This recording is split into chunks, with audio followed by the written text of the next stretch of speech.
এখন আমি তোমাদের সামনে আমাদের যে AACR 2R অনুযায়ী যে সমস্ত ক্যাটালগ কার্ড আমরা তৈরি করি সেই ক্যাটালগ কার্ড কেমন হয় বা তা কোনটাকে কি বলা হয় সেই সম্পর্কে আমি তোমাদের একটু ধারণা দিচ্ছি।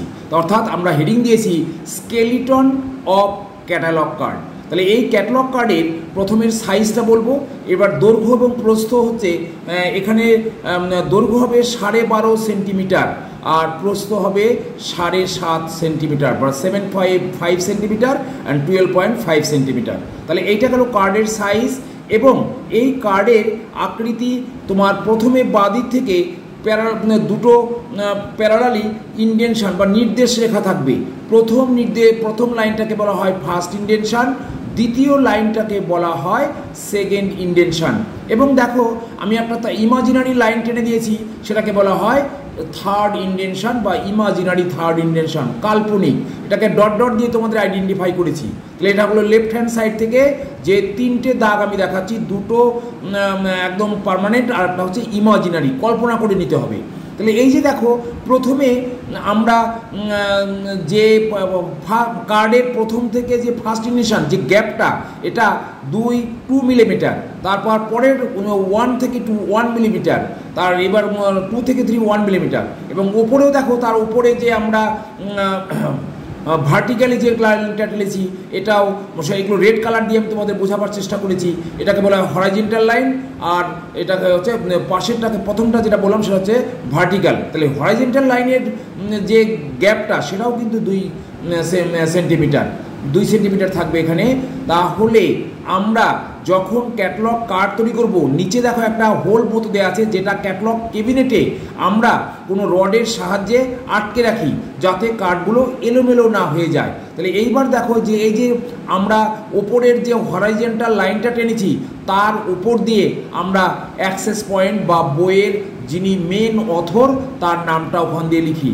আর যে সেকেন্ড ইন্ডেনশনটা দেখাচ্ছি তার পাশ থেকে এই যে হরাইজন্টাল লাইনের নিচ দিয়ে আমরা বইয়ের নাম বা ডেসক্রিপশান, অর্থাৎ আমরা যে সমস্ত ক্যাটালগ কার্ডের একটা বইয়ের যে মিনিমাম ইনফরমেশনগুলো দেব সেগুলো এখান থেকে প্যারাগ্রাফ অনুযায়ী লিখি। তাহলে আমরা পরের ভিডিওতে তোমাদেরকে আমি বলবো কিভাবে আমরা সেই প্যারাগ্রাফগুলো লিখব। তবু একটু ক্লু দিয়ে রাখি, আমরা 8টা এরিয়া ক্যাটালগ কার্ড করতে গেলে 8টা এরিয়া দরকার হয়।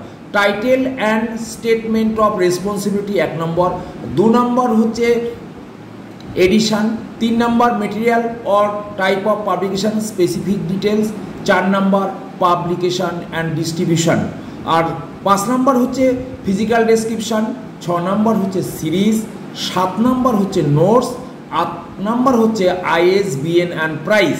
এই 8টা এরিয়াকে আমরা 4টে প্যারাগ্রাফে ভাগ করব। প্রথম 4টেকে নিয়ে একটা প্যারাগ্রাফ, পরের দুটো অর্থাৎ 5th এবং 6th নিয়ে সেকেন্ড প্যারাগ্রাফ, আর ইন্ডিভিজুয়ালি 7th অর্থাৎ নোটসকে থার্ড প্যারাগ্রাফ, আর ISBN অ্যান্ড প্রাইসকে নিয়ে ফোর্থ প্যারাগ্রাফ। এইভাবে 4টে প্যারাগ্রাফ করে আমরা সেকেন্ড ইন্ডেনশনের রাইট হ্যান্ড সাইড থেকে হরিজন্টাল লাইনের নিচ দিয়ে শুরু করব এবং যতক্ষণ পর্যন্ত ওই যে হোলটা আমরা দেখতে পাচ্ছি তার উপর পর্যন্ত লিখব। অর্থাৎ আমরা কখনোই এই হোলটা নিচে লিখতে পারবো না। কেন? যে আমরা যখন কার্ডটা ক্যাটালগে রড দিয়ে আটকে রাখবো তখন নিচের লেখাগুলো পড়া যাবে না, এই জন্য আমরা নিচে লিখবো না। দরকার যদি হয় তাহলে আমরা পরবর্তী কন্টিনিউশন কার্ড বানাবো, সেই কার্ডে পরবর্তী তথ্যগুলো দেব। এবং আরেকটা কথা মাথায় রাখবে, এই কার্ডের লেফট হ্যান্ড টপ কর্নার ওটাকে বলা হয়, ওইখানে লেখা হয় কল নাম্বার। কল নাম্বার বইটার যে নাম্বারটা আমরা ক্লাস নাম্বার প্লাস বুক নাম্বার দিয়ে তৈরি করব সেটাকে বলে কল নাম্বার। আর এই যে আমরা ক্যাটালগ কার্ডের কল নাম্বার লিখলাম তার থেকে নিচের ওখানে লাইন টানা থাকবে এই কার্ডটার 5th লাইনে আমরা লিখব অ্যাক্সেশন নাম্বার। কল নাম্বার সবসময় পেন্সিলে লিখতে হয় আর অ্যাক্সেশন নাম্বার সবসময় পেন দিয়ে লিখতে হয়। আজকের ভিডিওতে আমি এটাই এখানে এই ক্লাসটা শেষ করলাম। পরবর্তী ভিডিও তোমরা ফলো করো, তার মধ্যে পরের ডিটেলসটা পাবে। Thank you.